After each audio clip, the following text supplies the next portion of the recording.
ஒரு குக்கரில் கழுவி வச்சிருந்த ஆட்டுக்கால், வெங்காயம், தக்காளி, கொத்தமல்லி, அது கூட கொஞ்சமாக மஞ்சள் தூள், உப்பு சேர்த்து, தண்ணியும் சேர்த்து, கொஞ்சமாக கறிவேப்பிலை சேர்த்து 10 விசில் விட்டு எடுத்துக்க போகிறோம்.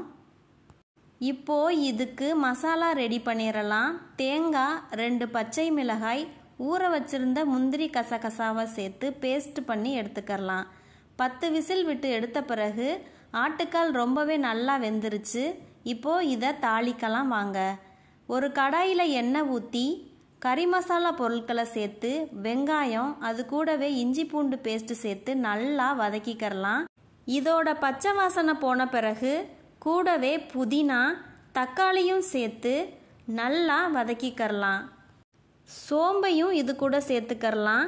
தக்காளி நல்லா வதங்கினதுக்கப்புறம் இடித்து வச்சுருந்த சீரகம், மஞ்சள் தூள், கொஞ்சமாக மிளகுத்தூள் சேர்த்து, அது கூடவே நம்ம வச்சுருந்த ஆட்டுக்கால் ரசத்தையும் சேர்த்துக்கிறலாம். நம்ம அரைச்சி வச்சுருந்த தேங்காய் பேஸ்ட்டை இது கூட ஆட் பண்ணி மிக்ஸ் பண்ணி விட்டு ஒரு 5 மினிட்ஸ் கொதிக்க விட்டு இறக்குனா ஆட்டுக்கால் பாயா ரெடி. இதை நீங்கள் இடியப்பத்து கூட வச்சு சாப்பிட்டா ரொம்பவே டேஸ்ட்டாக இருக்கும். இந்த வீடியோ உங்களுக்கு பிடிச்சிருக்கும்னு நினைக்கிறேன். தேங்க்யூ ஃபார் வாட்சிங்.